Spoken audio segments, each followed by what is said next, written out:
یہ کیمرہ میں نے کئی بار اٹھایا ہے، بہت ساری چیزیں ریکارڈ بھی ہوئی ہیں، لیکن ابھی تک وہ پبلک کے ہاتھوں سے دور ہیں۔ ہو سکتا ہے یہ والی ویڈیو آپ تک ضرور پہنچ جائے۔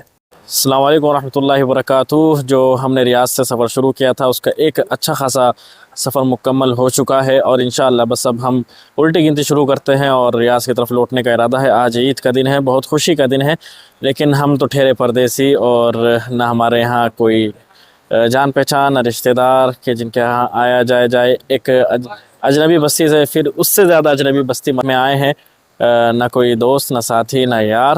تو یہاں کی عید کیسی ہوگی؟ واللہ رات تک مجھے یہ احساس نہیں ہو پا رہا تھا کہ آج عید ہے، اور پھر صبح بھی یہ احساس نہیں جاگ پا رہا تھا کہ عید الفطر ہے کہ عید الاضحیٰ ہے۔ یعنی بہت عجیب و غریب کیفیت تھی، لیکن آپ سب لوگ خوش رہیں جہاں بھی ہیں اپنے اہل و عیال کے ساتھ۔ اللہ رب العالمین سب کو اس طرح کے خوشی کے موقع عنایت کرے۔ لیکن ہماری خوش نصیبی یہ تھی کہ اب ہم الحمدللہ مکہ مکرمہ میں تھے۔ عید کی نماز بھی اللہ کے فضل و احسان سے مکہ مکرمہ ہی میں ہم نے ادا کی ہے، مسجد حرام کے اندر۔ اور اللہ رب العالمین جو حاجی آئے ہوئے ہیں ان کی تمام عبادتوں کو قبول کرے، اور جن کو ابھی حج نصیب نہیں ہوا ہے ان کا بھی نام اس مبارک لسٹ میں آ جائے۔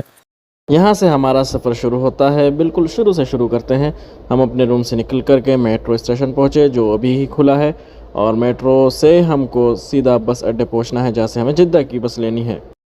ہم اکیلے نہیں ہیں، ہمارے ساتھ ہمارے سفر کے 3 ساتھی اور ہیں جو اس مہم پر ہمارے ساتھ نکل رہے ہیں۔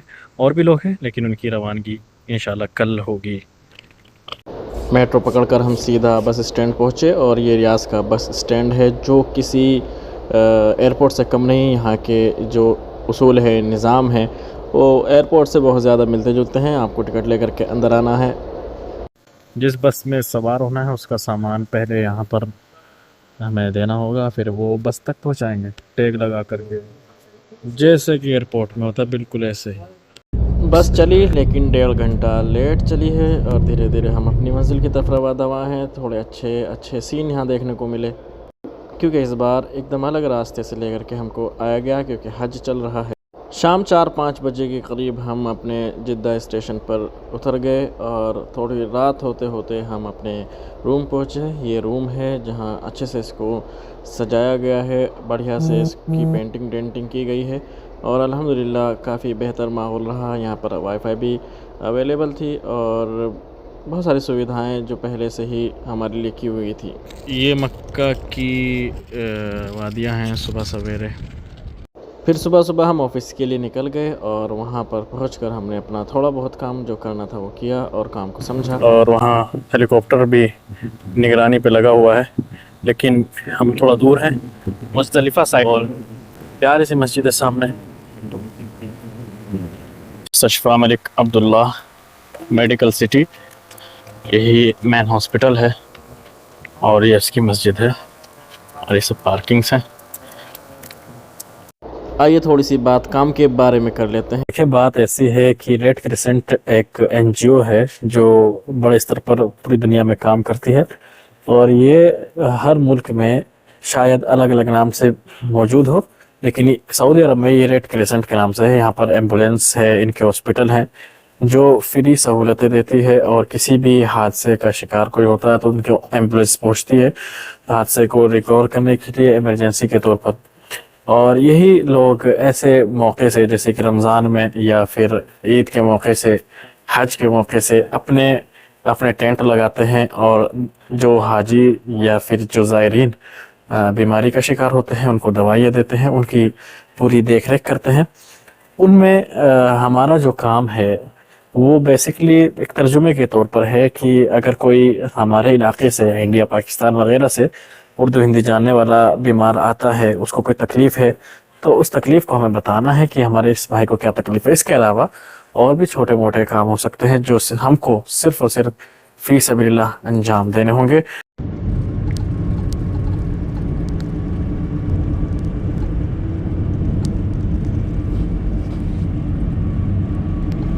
مکہ کی ان گلیوں کا نظارہ کریں۔ ہلال احمر دراصل ایک ایسا NGO ہے جو مفت کام کرتا ہے۔ تقریباً 1900 میں اس کو بنایا گیا تھا، 19ویں صدی میں 1870 کے آس پاس، اور اس میں عثمان امپائر یعنی عثمان جو تھی خلافت، اسلامی خلافت، اور ایک سوئس سوئٹزرلینڈ کا ایک بندہ تھا، ان لوگوں نے مل کر کے اس کو بنایا، اور یہ جنگوں میں باقاعدہ پہلے کام کرتی تھی. یہ جنگوں میں جو لوگ بیمار ہوتے تھے یا علاج کی ضرورت ہوتی تھی، زخمی ہوتے تھے، ان کو لے جا کر کے ان کا فری علاج کیا جاتا تھا.